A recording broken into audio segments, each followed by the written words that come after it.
Olá, sejam todos bem-vindos à nossa última aula da disciplina Direito e Defesa do Consumidor. Começamos estudando conceitos básicos trazidos pelo CDC, como conceito de consumidor, fornecedor e relação de consumo. Estudamos os princípios que orientam o Código de Defesa do Consumidor. Depois estudamos sobre a posição do consumidor como parte mais fraca na relação de consumo, reconhecendo sua vulnerabilidade e sua hipossuficiência frente ao fornecedor de serviços e produtos. Em seguida, aprendemos sobre a pessoa física e jurídica como destinatária final de produtos e serviços e sua caracterização como consumidoras perante as leis de consumo. Vimos ainda que a imobiliária e o corretor podem ser considerados como fornecedores de serviços, estando sujeitos, portanto, às regras do CDC. Também estudamos sobre a responsabilidade civil do fornecedor. E hoje vamos falar sobre o sistema de nulidade do CDC e aprofundar nas responsabilidades do corretor de imóveis frente ao consumidor. Dois temas importantíssimos para o nosso curso. Vamos iniciar a aula de hoje falando sobre a proteção contratual do consumidor. Você já ouviu falar em contratos com cláusulas abusivas? Como o nome nos indica, se uma cláusula é abusiva, então ela não poderá existir, sendo assim proibida. Trataremos aqui de todas as cláusulas consideradas abusivas pelo CDC.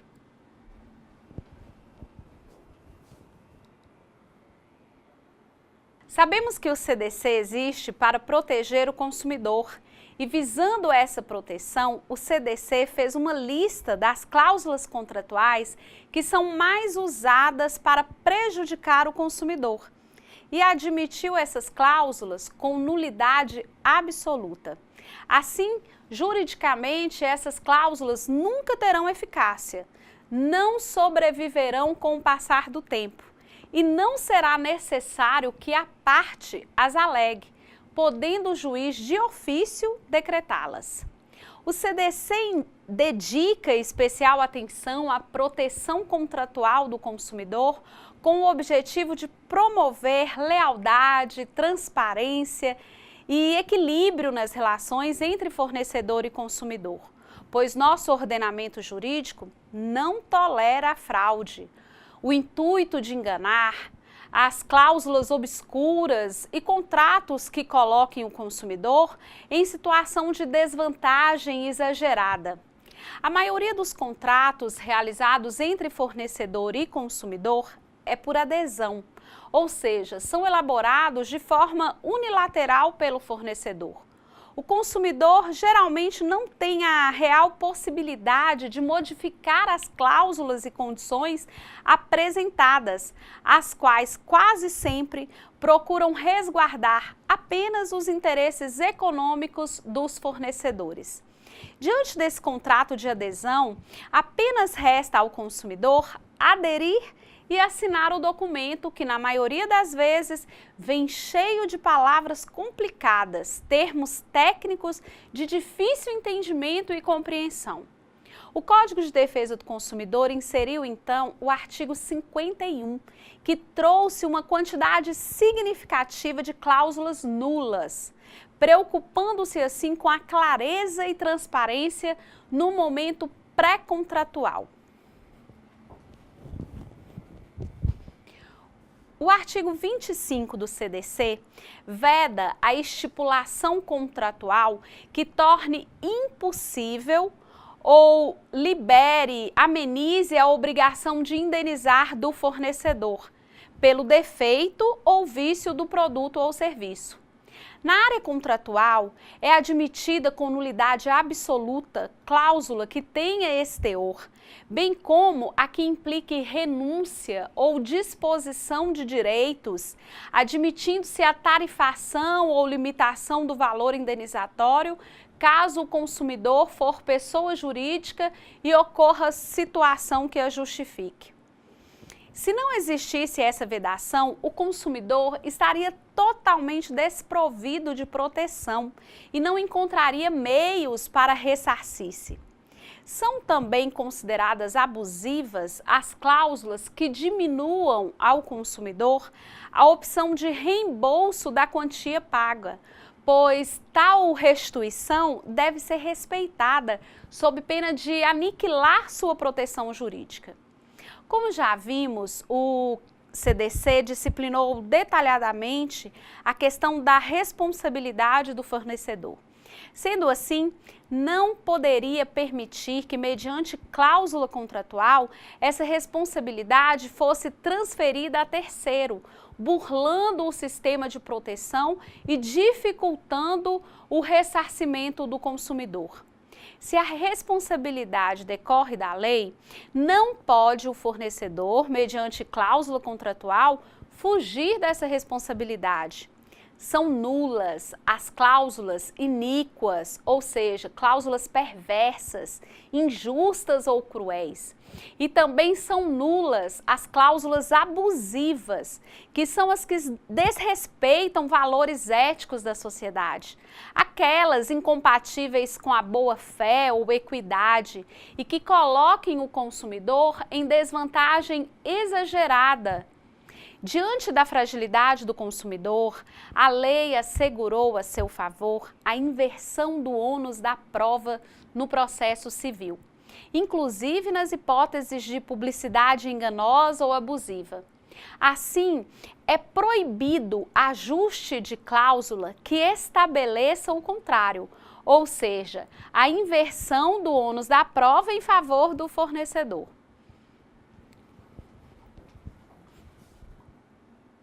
O recurso à arbitragem é uma faculdade das partes, ou seja, ninguém é obrigado a submeter-se a juízo arbitral se assim não desejar. Logo, o fornecedor não pode transformar em obrigatório o que é facultativo para as partes. O normal é o consumidor atuar nas relações de consumo pessoalmente ou por meio de representante de sua confiança. Assim, é nula qualquer cláusula que imponha representante para concluir ou realizar o negócio jurídico em nome do consumidor, restando este vulnerável e submetido ao poder econômico do fornecedor.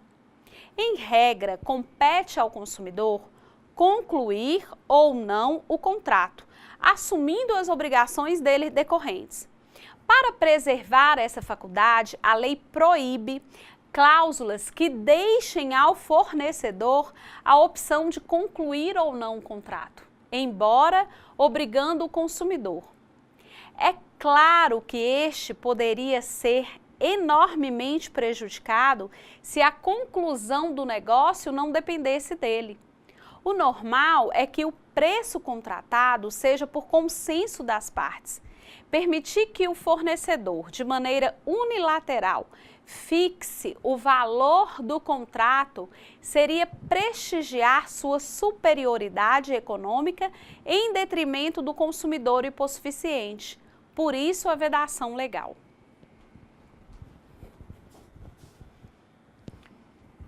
Após celebrado o contrato, deve ser cumprido pelos contratantes. Para que o mesmo seja desfeito, será necessária a concordância dos contratantes e, para tanto, não podendo o fornecedor cancelar o contrato unilateralmente sem dar igual direito ao consumidor. O CDC veda cláusulas que obriguem o consumidor a ressarcir o custo de cobranças de sua obrigação sem que igual direito seja conferido ao fornecedor.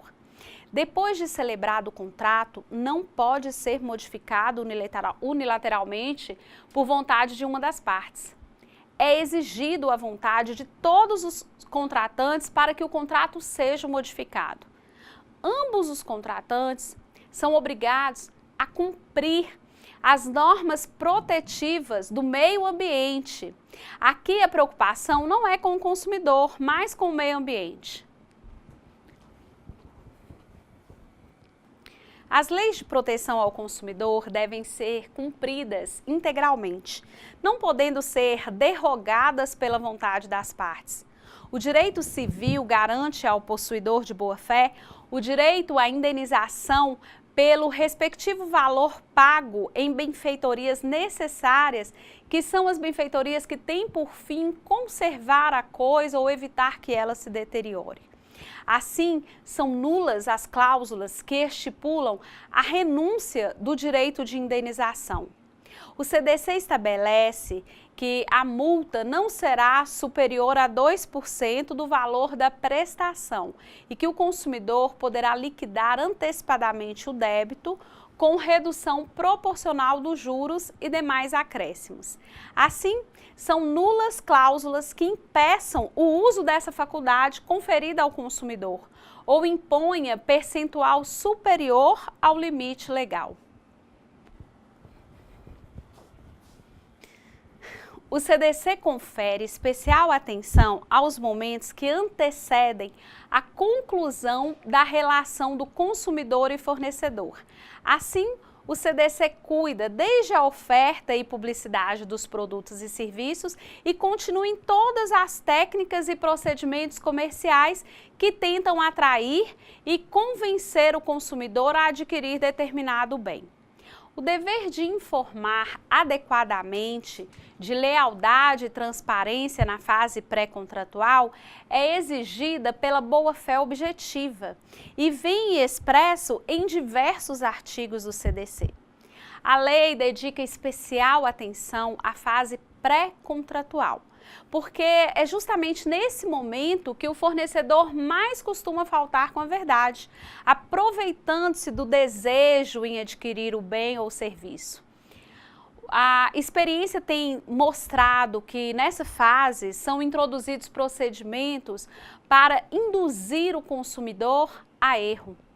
E não é por outra razão que o artigo 48 do CDC dispõe que as declarações de vontade constantes de escritos particulares, de recibos e pré-contratos relativos às relações de consumo vinculam o fornecedor, ensejando inclusive execução específica. Assim, por exemplo, se o contrato que você assinou contiver uma cláusula que contrarie os termos da oferta, seja a oferta que foi feita de forma verbal ou escrita pelo fornecedor, essa cláusula é nula. A cláusula contratual só terá validade se for mais vantajosa ao consumidor do que os termos iniciais da oferta, da publicidade ou de qualquer outro documento particular. Em outras palavras, as informações constantes da oferta, publicidade ou documentos que antecedem a assinatura do contrato farão parte desse contrato. É importante que você saiba também que o CDC dispõe no artigo 53 que nos contratos de compra e venda de imóveis ou imóveis mediante pagamento em prestações, bem como nas alienações fiduciárias em garantia, consideram-se nulas de pleno direito as cláusulas que estabeleçam a perda total das prestações pagas em benefício do credor que, em razão do inadimplemento, pleitear a resolução do contrato e a retomada do produto alienado. Antes de falarmos sobre a responsabilidade do corretor de imóveis, vamos ver quais são os deveres desses profissionais. Como já vimos, o Código Civil disciplina a corretagem no artigo 722 e seguintes, e afirma que a corretagem é o contrato em que uma pessoa não ligada a outra em virtude de mandato, isto é, não existe um cumprimento de ordem entre o cliente e o corretor ou qualquer relação de dependência, e esse corretor se obriga a obter para o cliente um ou mais negócios conforme as instruções recebidas.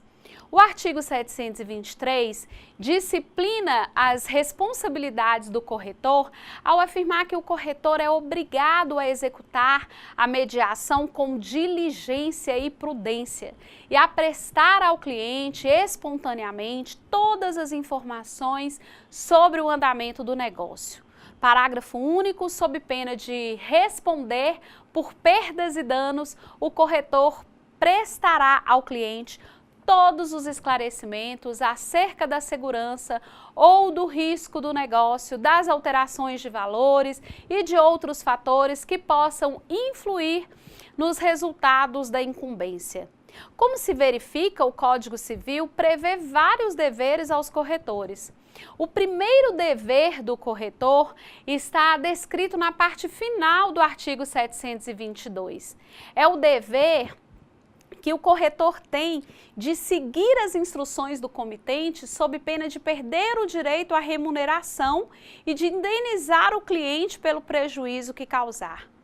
A lei prescreve esse dever, tendo em vista que, embora não seja mandatário do comitente, o corretor deve buscar negócios que efetivamente atendam aos interesses daquele que o contratou. Daí o porquê de o corretor ter o dever de se conduzir nos moldes ditados pelo comitente. O segundo dever, previsto no artigo 723, consiste em que o corretor deve empregar toda diligência e prudência na intermediação. Isso significa que o corretor deve prestar informações para o comitente e para a contraparte, esclarecendo-os sobre os dados referentes e relevantes que possam influenciar no futuro negócio jurídico a ser celebrado. Caso o corretor ocultar ou omitir informação ou esclarecimento, seja em proveito próprio ou de uma das partes, será responsabilizado civilmente pelos prejuízos daí resultantes. Assim, é dever básico do corretor pautar-se com sinceridade e lealdade perante os futuros contraentes. E não é por outra razão que o artigo 723 impõe o dever de agir com imparcialidade para se evitar contratações geradoras de prejuízos a um ou a ambos os contratantes intermediados. O último dever é o de sigilo quanto aos negócios de que é incumbido. Esse dever é extraído de uma interpretação sistemática da lei e não poderia ser diferente, já que existe entre o corretor e o comitente uma relação de confiança. Conhecidos os deveres dos corretores, fica fácil entender a responsabilidade civil dos mesmos. Em regra, o corretor não tem qualquer responsabilidade pela execução do negócio intermediado. Ou seja, sua atividade restringe-se a facilitar as negociações, a aproximar os interessados, não assumindo desse modo qualquer responsabilidade pelo cumprimento das obrigações que as partes intermediadas assumirem no contrato intermediado. Ocorre, contudo, que na situação em que o inadimplemento do contrato intermediado decorrer da conduta negligente do corretor, incide sua responsabilidade como corolário do seu dever legal de ser diligente. Imagine a situação de um contrato de corretagem que tem por objeto a intermediação da locação de um imóvel, em que o corretor, fazendo essa intermediação da locação, deixa de verificar ou informar ao locador a situação financeira do pretendente à locação. E depois de firmado o contrato de locação, o locatário deixa de pagar os valores correspondentes aos aluguéis, não sendo proveitoso exigir judicialmente a dívida em razão de o locatário não ter qualquer rigidez econômica. Nesse caso, fica claro que o corretor responde pelo descumprimento do contrato de locação, uma vez que concorreu diretamente para o prejuízo sofrido pelo comitente locador. Se do contrário ele tivesse agido com mínima prudência e diligência, teria verificado que o pretendente não teria qualquer condição econômica de cumprir o contrato de locação e evitaria assim a celebração do contrato e o prejuízo sofrido pelo locador. Como assim não fez, deve arcar com os prejuízos. O Código Civil, no artigo 723, confere ao corretor o dever de reparar os danos que vier a causar Contudo, o regime de responsabilização adotado pela lei é o subjetivo, que, como vimos, depende da comprovação de culpa. Em tais casos, o corretor só ressarcirá os prejuízos causados se o comitente provar que o dano decorreu da conduta negligente ou imprudente do corretor. É certo que, pelas regras gerais do Código Civil aplicáveis nessa matéria, aquele que agir com imperícia fica obrigado a indenizar. Mas, como a lei não exige do corretor habilitação especial ou conhecimentos técnicos, deferindo a corretagem a qualquer pessoa, o objetivo do legislador foi o de impor ao corretor o dever de informar os aspectos do negócio a ser celebrado. Sobre a abrangência da indenização, deve o corretor assumir o pagamento do dano direto e imediato, como as despesas havidas com a contratação de corretagem e com o contrato intermediado, com os lucros cessantes e com a perda da chance, caso o comitente demonstre que poderia ter firmado outros negócios.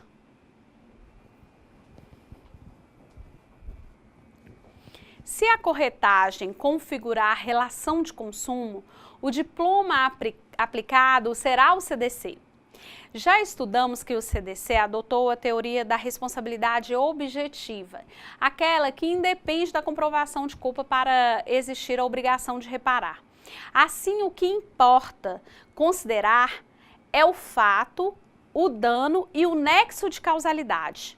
Você deve se lembrar de que o CDC excepciona a regra da responsabilidade objetiva no caso de o prestador de serviço atuar como profissional liberal. Desse modo, se o corretor for contratado diretamente pelo comitente e exercer a corretagem contratada sem qualquer vínculo de subordinação com uma empresa especializada ou no ramo de corretagem, estará atuando como profissional liberal, ficando submetido ao regime da responsabilidade subjetiva, que é o que depende da comprovação da culpa. É o que se encontra disposto no parágrafo 4º do artigo 14, segundo o qual a responsabilidade pessoal dos profissionais liberais será apurada mediante a verificação de culpa. Visto isso, é importante salientar que a diferença na aplicação ou não do CDC nos contratos de corretagem encontra-se na aplicação do princípio da inversão do ônus da prova, no sistema de nulidades contratuais e na solidariedade. Caso seja aplicado o sistema do CDC, será do corretor o ônus de provar que o serviço prestado não padece de defeito, ou seja, que prestou os esclarecimentos e informações que estavam em seu alcance. Disso resulta que, se não conseguir demonstrar tal circunstância, terá de indenizar, o que é vantajoso ao consumidor, já que, pelas regras do Código Civil, no regime subjetivo, o ônus da prova é do comitente. De acordo com o CDC, a oferta é vinculante, ou seja, o corretor terá de cumprir aquilo que ofertou, tenha firmado ou não um contrato de corretagem. Vejamos um exemplo. Imagine a hipótese de um corretor divulgar por meio da internet ou qualquer outro meio de comunicação em massa que ele é diligente, que possui uma vasta carteira de investidores, para com isso atrair clientes e conseguir firmar um contrato de corretagem com exclusividade. Após a celebração do contrato, o consumidor percebe que a oferta é enganosa e, por conta da exclusividade, ele perdeu outras possibilidades de negócios. Importante lembrar que cabe ao corretor dar ciência ao cliente dos riscos que podem ocorrer no negócio, como também eventuais alterações de valores e qualquer outro ponto que possa vir a modificar a concretização do negócio. É inequívoco que o corretor de imóveis deve atuar com diligência, prestando às partes do negócio que intermedia as informações relevantes, de modo a evitar a celebração de contratos nulos ou anuláveis, podendo, nesses casos, responder por perdas e danos, se constatada a sua negligência quanto às cautelas que são esperadas de sua parte. Assim, na hipótese de o comitente ter contratado a corretagem com uma pessoa jurídica, caberá a ela a responsabilidade objetiva de indenizar, ainda que o dano tenha sido produzido pelo corretor, profissional ou não, que seja seu funcionário ou não. Isso porque o comitente contratou a empresa e não o corretor individualmente considerado, não podendo ainda a empresa alegar fato de terceiro, porque o artigo 34 do CDC dispõe que o fornecedor de serviços responde solidariamente com seu representante ou preposto. Assim, poderá o consumidor acionar o corretor e a empresa em caráter solidário. Chegamos ao final de nossa disciplina. Hoje vimos sobre o sistema de nulidades do Código de Defesa do Consumidor e as orientações para identificarmos as cláusulas abusivas nas relações de consumo. Vimos que, embora o diploma legal que disciplina o contrato de corretagem seja o Código Civil, também se aplica o CDC nos contratos de corretagem caracterizados como relação de consumo. Aprendemos que quando se aplicar o Código Civil, a responsabilidade será subjetiva, ou seja, dependerá da demonstração de culpa. Por outro lado, quando o CDC for aplicado, a responsabilidade do corretor será objetiva, ou seja, não dependerá da comprovação de culpa e, neste caso, serão aplicadas as normas do CDC, relativas à inversão do ônus da prova, do sistema de nulidades, que são as cláusulas abusivas, e da solidariedade.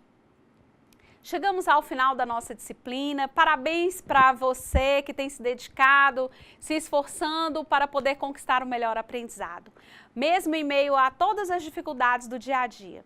Foi um grande prazer para mim caminhar com você na construção do conhecimento deste tema tão importante para o exercício de sua futura profissão, que é o direito e defesa do consumidor. Sucessos e um forte abraço a todos!